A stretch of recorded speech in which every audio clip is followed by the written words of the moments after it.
Nature always harbors unfathomable power. In recent years, as climate change has grown ever more complex, extreme weather events have occurred with greater frequency, higher intensity, and broader reach. One of the clearest demonstrations of this reality is Typhoon Bebinca, a storm that unleashed terrifying flash floods and left heavy losses in many localities.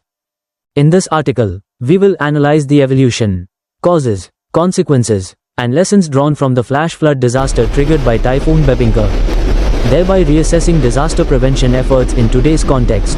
Typhoon Bebinca ranks among the strongest tropical cyclones to make landfall in East Asia in the past decade. According to official meteorological sources, Bebinca formed in early September 2024 over the western Pacific Ocean, quickly intensified, and advanced toward mainland China, with gusts reaching force 14 and rainfall exceeding 400 mm in some areas within just 24 hours. Bebinca shattered numerous records for precipitation and wind speed in provinces such as Shanghai, Zhejiang, Jiangxi, and Guangxi. In the southern provinces, where mountainous terrain intertwines with urban zones, this extraordinary deluge turned once placid streams and narrow ravines into colossal torrents. In less than 30 minutes, many villages were swept away, transport infrastructure was completely destroyed, and, most grievously, dozens of people were killed or went missing. Preliminary figures from local Chinese authorities show that flash floods following Bebinca claimed at least 89 lives, injured more than 150 people, and left 32 missing. Among the victims were many children and elderly residents who could not evacuate in time.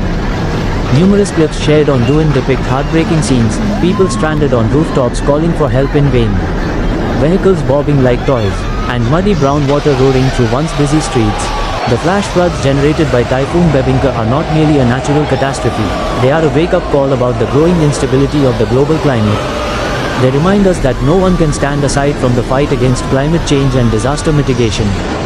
Disaster prevention cannot be only a reaction once calamity strikes. It must be a proactive, long-term, interdisciplinary strategy spanning education, urban planning, forest protection, scientific research, and technological innovation. If we fail to act today, Bebinca will not be the last storm to leave tears in its wake.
On June 19, 2025, Hurricane Eric made landfall on Mexico's Pacific coast as a powerful Category 3 storm, unleashing devastating winds nearing 130 miles per hour and torrential rains that claimed lives and caused severe damage across multiple regions. Footage shows that the storm uprooted trees, peeled roofs off homes like paper, and swept away vehicles in rapidly rising floodwaters.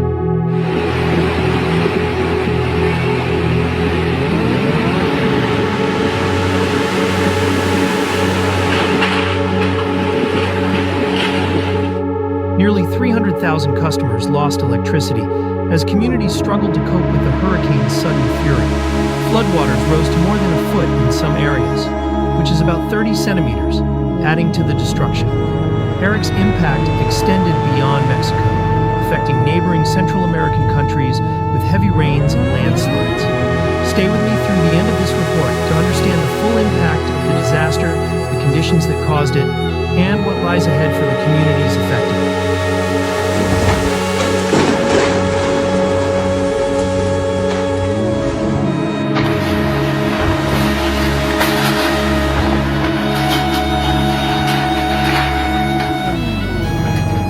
Hurricane Eric made landfall near Punta Maldonado, located at the border of Guerrero and Oaxaca, with sustained winds of approximately 127 miles per hour. Wind gusts reached up to 155 miles per hour, equivalent to 250 kilometers per hour.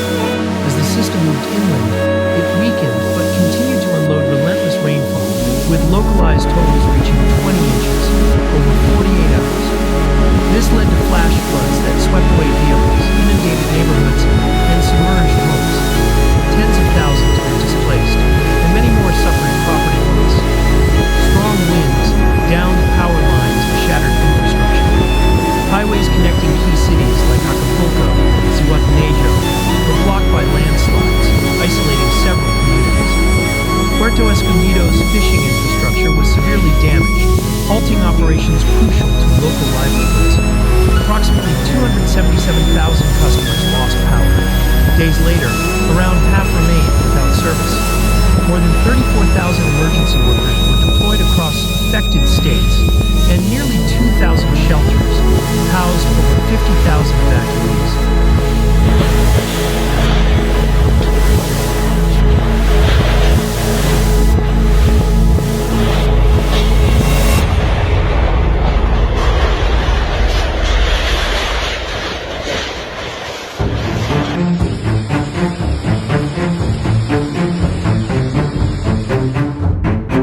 Eric's outer bands also affected parts of Central America. Guatemala suffered the most, with 16 confirmed fatalities, over 20 injuries, and 3 people reported missing following landslides and flash floods.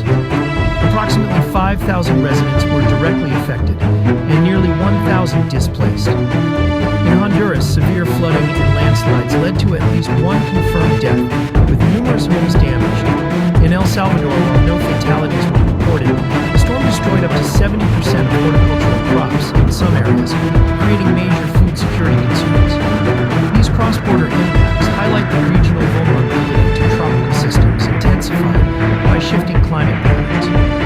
According to meteorological experts, Eric's rapid intensification was fueled by extremely warm ocean waters in the eastern Pacific, measured at or above 86 degrees Fahrenheit, 30 degrees Celsius. These warm waters provided the necessary heat energy for rapid storm development. Additionally, low vertical wind shear and a moist mid-troposphere created ideal conditions for Eric to evolve from a tropical depression to a major hurricane within 24 hours. Experts have noted that such rapid intensification events are increasing in frequency, linked to broader climate trends, including El Niño cycles and global warming. This makes forecasting more difficult and leaves vulnerable regions with less time to prepare. As these extreme weather events grow more common, the need for long-term adaptation and resilience planning becomes urgent.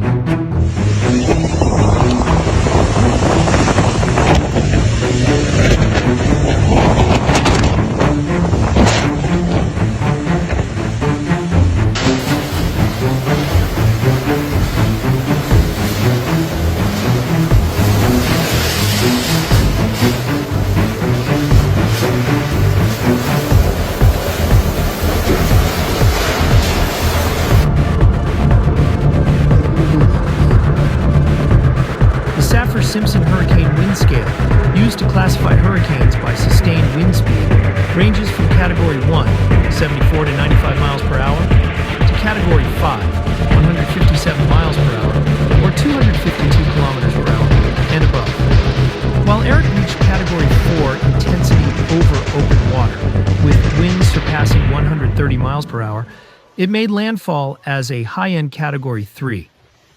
However, experts caution that this scale only reflects wind strength and does not measure storm surge, rainfall, or flood potential, all of which contributed heavily to Eric's destruction. The storm clearly demonstrated how even a slightly weaker hurricane by wind category can still pose lethal risks through flooding and landslides. In the aftermath, Mexican authorities initiated extensive recovery and mitigation efforts. The National Civil Protection Agency prioritized the restoration of electricity, the clearing of debris, and the reopening of roads, bridges, and public facilities.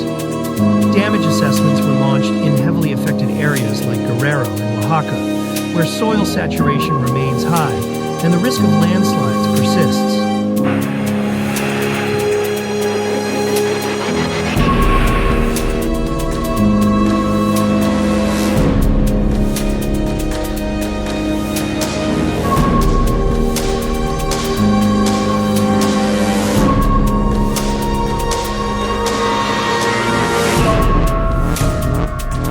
Meteorological agencies continue issuing alerts as after effects from the storm remain active. In Central America, particularly Guatemala and Honduras, national governments, assisted by international aid agencies, are focusing on rebuilding destroyed housing, repairing agricultural land, and restoring essential services. Social welfare programs have been activated to provide food, shelter, and healthcare to the displaced. Longer-term strategies now center on fortifying infrastructure, improving early warning systems, and increasing investment in community preparedness across high-risk regions. Emergency services and local responders acted swiftly and effectively under immense pressure. Military units, firefighters, civil protection teams, and civilian volunteers worked non-stop to rescue trapped residents, deliver supplies, and stabilize damaged areas. Helicopters and boats were deployed to reach isolated communities. Emergency shelters ensured tens of thousands had safe refuge and access to food and clean water. Despite logistical hurdles, the coordinated effort across federal, state, and municipal agencies prevented further casualties.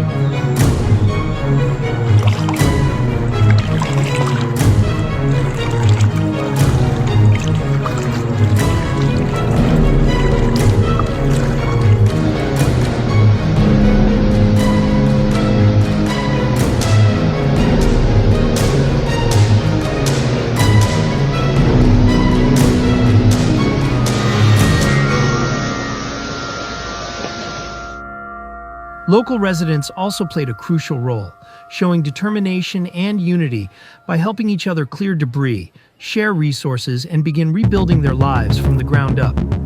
We extend our deepest condolences to the families who lost loved ones and to all those affected by Hurricane Eric's devastating impact. The tragic loss of life, the destruction of homes and livelihoods, and the emotional toll on communities are solemn reminders of nature's power and the importance of preparedness.